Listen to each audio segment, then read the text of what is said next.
Africa needs to focus its anti-corruption fight on long-term, high-return, institution-building activities coupled with the justice infrastructure and political will to hold those who transgress accountable. Well, this process should start by making key government statistics open and transparent, enabling citizens to keep on top of the important information and build trust in their, with their governments. Our guest today is Paul Abanoba, as Africa Regional Advisor, Transparency International. He joins us now from International Secretariat in Berlin. Good morning, Paul. Welcome to Breakfast Central. Good morning, and thank you for having me. All right. Thank you so much for joining us. So, Paul, let's quickly start with this. Briefly take us through the methodology that's used in gathering the results for the Corruption Perceptions Index. Thank you, Tulilope. So, in terms of this index, we give it the name a meta-index, which means that we are gathering data from other indices. And those other indices are having experts and observers in business compiling and analyzing experiences at the country level of corruption in the public sector in these countries. And when they do this, they then compile their own indices. And for this particular index, we have 13 of those from the World Bank, from the World Economic Forum, Africa Development Bank. And what we do then is to look at the corruption question in all these primary indices, and we aggregate that at the level of just corruption. How does this reflect on corruption in the public sector? And we compile that into one index, which is now the Corruption Perceptions Index. We have 13 such sources this year. Well, Paul, unfortunately, this year, Sub-Saharan Africa has a score of 32. The region is the lowest or worst performing region, on the index this year. Now, what are the similarities in how corruption thrives across the continent? Thank you. So let me begin by saying that this average of 32 has been the same average for the last so many years. And it's a bit disappointing. It's been 32 in 2017, 2018. It only changed slightly to 31 the years before, but the African continent has been stuck around the same average. But being an average, we do have countries above that average, and we also have countries below that average. So I think that's important to note. And above that average, we have countries that score relatively high. We do have, as Tulilope mentioned at the beginning, countries like Seychelles. Yeah. The Seychelles score of 66% is higher than the score of, say, Spain at 62, higher than Portugal at 61, higher than Italy at 53. And we also have other countries, Botswana at 60, Cape Verde at 58. All these are scoring relatively high. And then we have countries really at the bottom. The bottom part of the index has countries from Africa, South Sudan, Somalia, and so on. So we do have these variations across the continent. So is there anything that's similar, particularly in how corruption operates, particularly with the countries at the lower end? Is there any similarity, or the corruption is more localized and it's more specific to each country? There are threads that you see across at the bottom of the index, where we have Somalia, where we have South Sudan, and a few other countries of a similar nature. You have countries that are emerging from a conflict situation. We have countries that are rebuilding their democracies more or less from scratch and have been in a state of destabilization for quite a while. So there are other challenges that these countries are facing, and we need to recognize that. And not so far away from the bottom of this index, we also have countries that are not really in a state of civil unrest, but have pockets of destabilization. And Nigeria is an example where we do have all sorts of insurgents inside the country. And so those are the threads that one can see.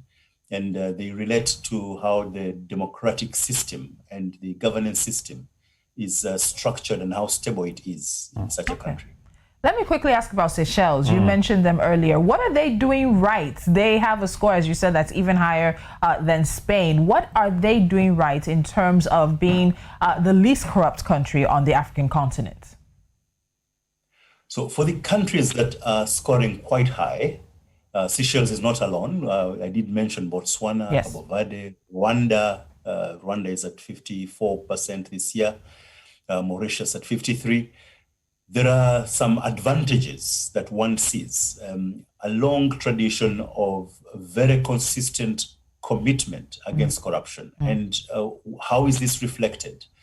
The right laws are in place, but not just the laws. The laws are followed by the institutions to fight against corruption. These institutions are resourced.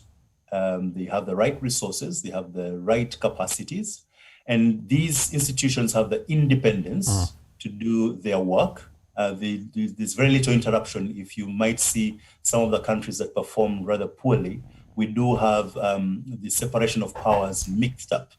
So we do have a clear separation of powers in these countries, institutions that are functional, laws, and then a clear, consistent commitment. One more thing, in terms of their responsibility towards their citizens, these countries have accountability levels that are higher, and the citizens can demand accountability of their leaders, and there is sufficient information for the citizens to do so.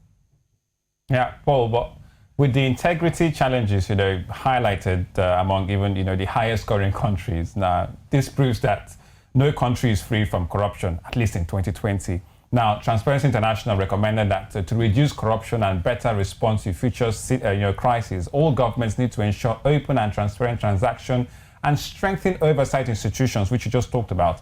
Now, do you think these solutions will work for Africa as well? Because we keep hearing about strong institutions, which you've mentioned in the fight against corruption. But these institutions, and they are made out of people, right? And will these solutions even work for Africa? Is this what Africa needs at this point?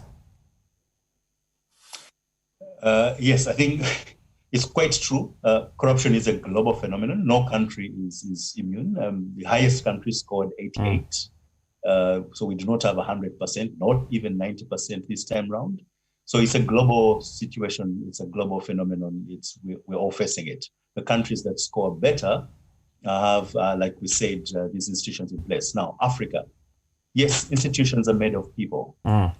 We do have challenges where the human factor comes in.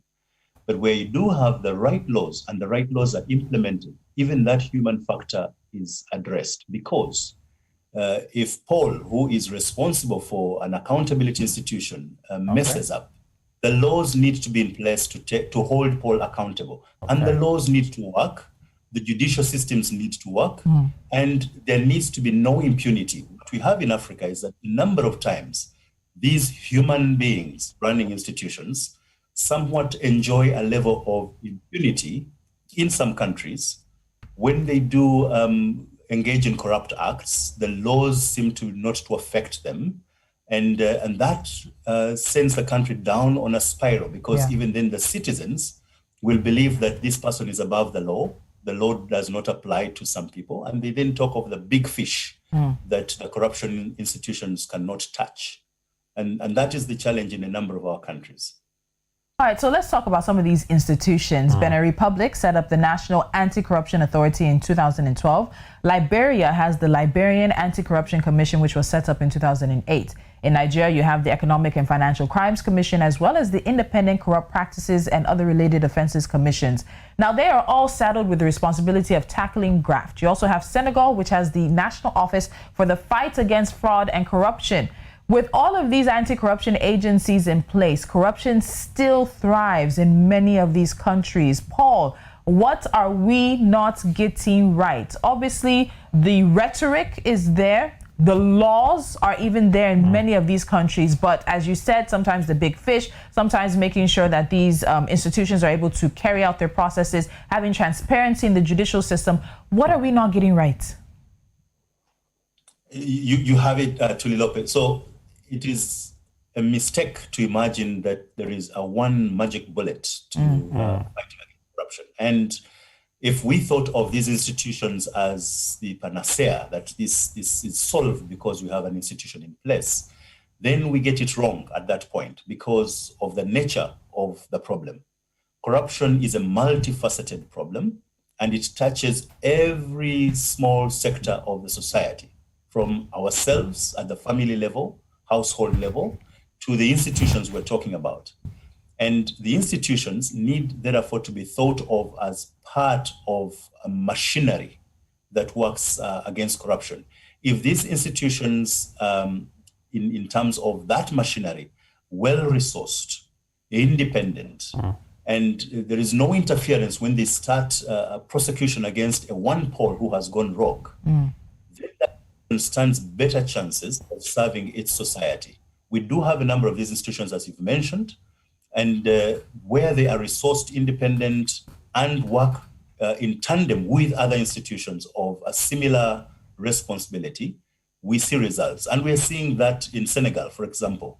We're seeing a rising level of corruption. Some of these countries, let me just mention, it's good to look at corruption over time.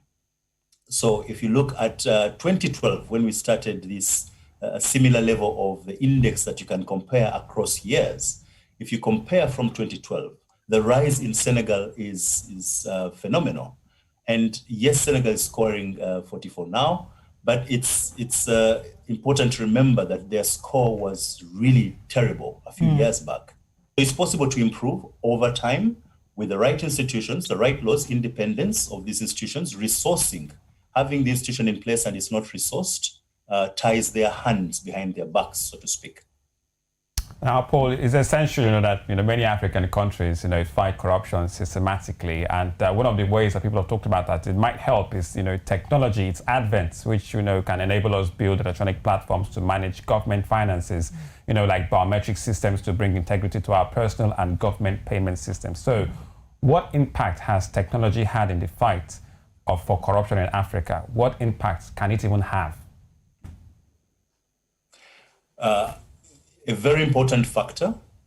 Let me mention just two quick things. The first is that when you did mention the recommendations that are coming out of this work, you did mention data. Yeah. And having this data available in a simple, accessible way for everybody to see what is going on.